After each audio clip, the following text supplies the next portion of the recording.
Company के MD and CEO Kadamal Paul Thomas साहब हमारे साथ इस समय शो पर जुड़ रहे हैं। साथ ही हरी वेल्लोर साहब जो कि एग्जीक्यूटिव वाइस प्रेसिडेंट है, वो भी हमारे साथ इस समय शो पर जुड़ रहे हैं। बहुत बहुत शुक्रिया आप दोनों का आज वक्त देने के लिए। आपके लिए तो खैर डबल सेलिब्रेशन है, दिवाली का भी वक्त है सर, एंड ऑफ कोर्स आपकी लिस्टिंग भी हुई है।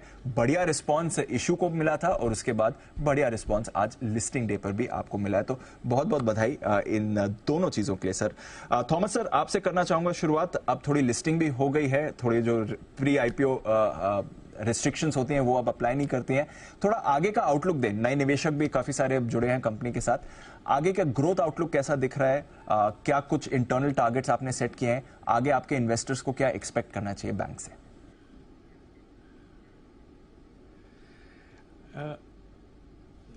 See, we have grown on a CAGR basis of 39% for the last 6 years.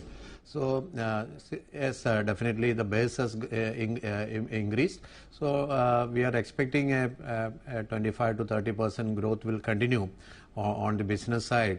And on the geographical expansion, we have already in 23 states, 21 states and 2 union territories. So in those newly opened geographies, we will be adding more branches, and all the new verticals we've started, gold loan, affordable housing, agri business, all those verticals also will be growing in the coming days, because we have already built the teams, the products are ready. So all these areas I see a very good I'm very optimistic about the growth of the bank. Sir, अभी festive season ही चल रहा है, इस समय कुछ special offers लेकर आए या कुछ डिमांड ट्रेंड्स जो आप बता रहे हैं, या लोन ग्रोथ ट्रेंड्स कैसे रहे थॉमस सर इस समय? हाँ, ऐसा है जीम कि अभी तो दिवाली का सीजन है। हमें तो ओणम अगस्त एंड से शुरू किया था। तो जब ऑल इंडिया ऑर्गेनाइजेशन है, हर महीने तो कोई सीजन या फेस्टिवल होता है। तो ओणम से जो शुरू हुआ, अभी दिवाली है और दिसंबर तक क्रिसमस हो जाएगा, उसके बाद होली एक्सेट्रा, पोंगल होगा तमिलनाडु में। तो हमारे जो मेजर मार्केट्स हैं, केरला, तमिलनाडु, महाराष्ट्र, मध्य प्रदेश, वेस्ट बंगाल, इन सब में त्योहार तो एक महीने एक तो दो होता ही है। तो हम ये देख रहे हैं कि लोन ऑफटेक अच्छा हुआ है, बिजनेस भी अच्छा है, धंधा अच्छी कर रहे हैं। सो पॉजिटिव है आउटलुक। पॉजिटिव आउटलुक है सर, चलिए बढ़िया। निम्स के बारे में भी जानना चाहूंगा सर, थोड़ा अब निम्स पर भी आउटलुक दें। क्या एक रेंज होनी चाहिए जो एक्सपेक्ट करनी चाहिए, एक हेल्दी रेंज होगी जो आप भी एक्सेप्टेबल है और जो बाजार को भी पसंद आए निम्स आगे जाके? क्योंकि हमने देखा है बाकी फाइनेंशियल्स में पिछले कुछ सालों की बेस काफी स्ट्रांग थी, अब थोड़ा निम्स रैशनलाइज होना शुरू हो गए। आपके लिए क्या एक वैलिड एक्सपेक्टेशन रहेगी सर निम्स की? हाँ जी, ऐसा है कि अपना निम जो कोविड से पहला था वो तो इट वाज क्लोज टू 10% ही था, 9.5 10 वैसा। कोविड के टाइम में थोड़ा कम हो गया है। अभी हम इस साल मार्च और जून में भी हम 9.5 के आसपास है।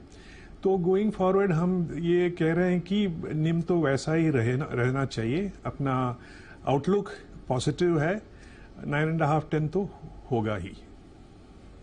Got it sir. CASA ratio ये करीब 18.25% पर आ गया था।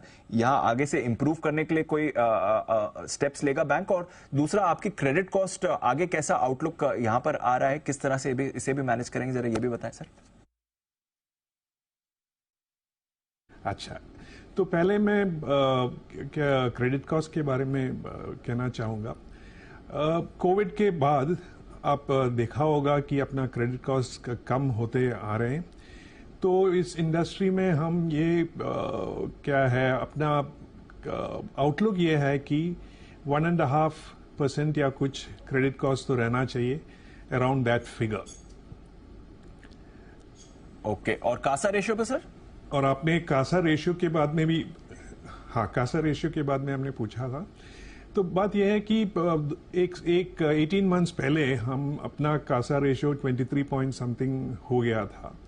लेकिन मई 2022 के बाद आपने देखा होगा कि फिक्स्ड डिपॉजिट रेट्स मार्केट में इंटरेस्ट रेट बढ़ गए हैं। इसीलिए सेविंग्स बैंक से एफडी डिपॉजिट हो रहा है। तो अपना डिपॉजिट रेट तो हेल्दी रेट में हो रहा है, अभी 18-19% इस साल तो हो गया है। कासा रेशियो के लिए हम 4-5 स्टेप्स ले लिए हैं और हम अपना आउटलुक ये है कि अराउंड 25% तो हम पहुंचेंगे। Got it sir. तो 25% का आउटलुक है कासा रह जाने के, फिलहाल करीब 18.2% पर है। थॉमस सर, एक लास्ट सवाल सर आपके लिए। आपने कहा साउथ इंडिया के बाहर बैंक एक्सपैंड करने के लिए भी तैयार है। नियर टर्म में कुछ एरियाज हैं जो आपने आइडेंटिफाई कर लिए हैं ऑलरेडी, कहां पर एक्सपैंड कर रहे हैं, कितने नंबर ऑफ ब्रांचेस आप सेटअप कर रहे हैं, कुछ इसके बारे में आइडिया दें सर। तो मैं आपसे I will reply the question. ऐसा है कि हमने 20 साल पहले ही मध्य प्रदेश, छत्तीसगढ़ और महाराष्ट्र में ब्रांचेस सेटअप किए थे। आज आप देखोगे तो अपना नॉर्थ इंडिया में जो डिस्ट्रीब्यूशन है ब्रांचेस और अपना customer service centres, close to 700 odd है अपना अभी भी। तो गोइंग फॉरवर्ड हम अपॉर्चुनिटीज नॉर्थ इंडिया में ही देख रहे हैं और ज्यादा ब्रांच एक्सपेंशन नॉर्थ में ही होगा। States if you are asking, Gujarat, Maharashtra, Madhya Pradesh, Uttar Pradesh, Rajasthan, West Bengal, Orissa, ये स्टेट्स में हम एक्सपेंड करेंगे। Understood sir. चलिए बढ़िया है, बहुत बहुत शुक्रिया हरी वेल्लोर साहब आपका हमारे साथ वक्त देने के लिए। कदमलिल पॉल थॉमस साहब आपका भी बहुत बहुत शुक्रिया, एक बार फिर से बहुत बहुत बधाई। अच्छे आईपीओ रिस्पांस के बाद अच्छी लिस्टिंग भी आपको मिली है और आशा करते हैं कि आगे स्टॉक मार्केट में जो आपकी इनिंग्स है वो काफी सक्सेसफुल रहे। तो ये थी आज की नई लिस्टिंग।